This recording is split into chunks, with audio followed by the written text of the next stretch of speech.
Hey fighters, welcome back to the channel. आज हम बात करने वाले हैं इंडिया के पहले UFC लाइटवेट फाइटर के बारे में, जो कि ग्लोबली इंडिया को रिप्रेजेंट भी कर चुके हैं। मैं बात कर रहा हूं इंडियन फाइटर अंशुल जुबली की। अंशुल अब UFC में कम्पीट कर रहे हैं और उन्होंने ये बात प्रूव की है कि इंडियन फाइटर्स भी इंटरनेशनल लेवल तक कम्पीट कर सकते हैं। लेकिन रियलिटी ये भी है कि उनका जर्नी सिर्फ अभी शुरू हुआ है और वो UFC में 2 फाइट्स हार भी चुके हैं और इसकी वजह से उन्हें काफी ट्रोल किया जाता है। एक पॉडकास्ट में उन्होंने कहा था कि मुझ में और खबीब में कोई डिफरेंस नहीं है और मैं खबीब को सबमिट कर सकता हूँ। ये कहने के बाद बस इंडिया में नहीं बल्कि ग्लोबली उनका मजाक बनाया गया था। देखो यार, हार या जीत तो MMA का पार्ट है। ऐसा नहीं है कि बस अंशुल जुबली को ये लॉस मिली है। कई ऐसे फाइटर्स हैं जिनकी परफॉर्मेंस स्टार्टिंग में इतनी बेटर नहीं थी और उसमें से एक फाइटर मेहराब डवालिशविली भी है। मेहराब अपनी पहली 2 फाइट्स हार गए थे, इसके बावजूद वो UFC में चैंपियन है और one of the best fighter भी। ऐसे ही अंशुल जुबली की लॉस से हमें उसे जज नहीं करना चाहिए। आज हम सीधा बात करेंगे कि UFC में उसकी परफॉर्मेंस कैसी रही है, आगे उसके क्या चांस है और इंडिया में उसकी प्रेजेंस को लेकर क्या मीनिंग है।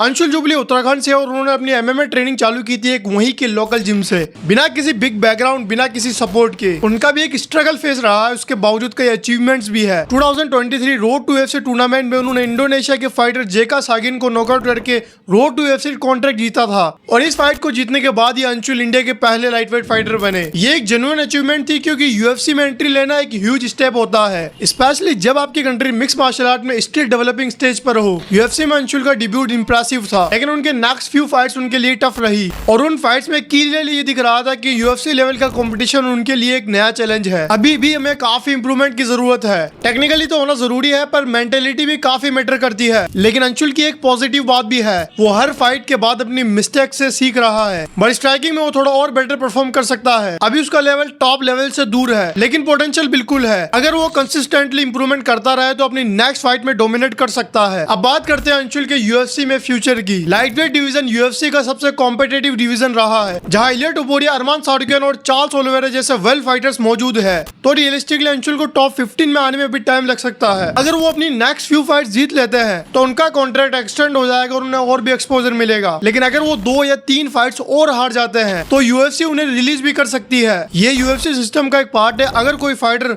3 या 4 फाइट रेगुलर हार जाता है तो उसे UFC से बाहर कर दिया जाता है। सो उनका फोकस अभी होना चाहिए हर फाइट में थोड़ा बेटर परफॉर्म करना। चैंपियनशिप अभी दूर है लेकिन ग्रोथ पॉसिबल है। अगर हम इंडियन पर्सपेक्टिव से भी देखें, अंशुल का UFC में होना ये दिखाता है कि इंडियन फाइटर्स भी ग्लोबल लेवल तक फाइट कर सकते हैं। उनकी प्रेजेंस ने इंडिया में MMA को लेकर अवेयरनेस बढ़ाया है। ज्यादा लोग अब ट्रेनिंग कर रहे हैं, कई जिम भी ओपन हुई है और अब कई लोग UFC देख भी रहे हैं। आज से कुछ साल पहले तो हम UFC को सिर्फ एज ए शो देखा करते थे, पर अब हमारे फाइटर्स भी वहाँ कम्पीट कर रहे हैं। इंडिया के लिए तो बस ये स्टार्ट है और अंशुल ने एक डोर ओपन किया है जिससे और भी फाइटर्स एंटर करेंगे। मे भी कुछ सालों बाद हमें और भी इंडियन फाइटर्स UFC में दिखाई देंगे।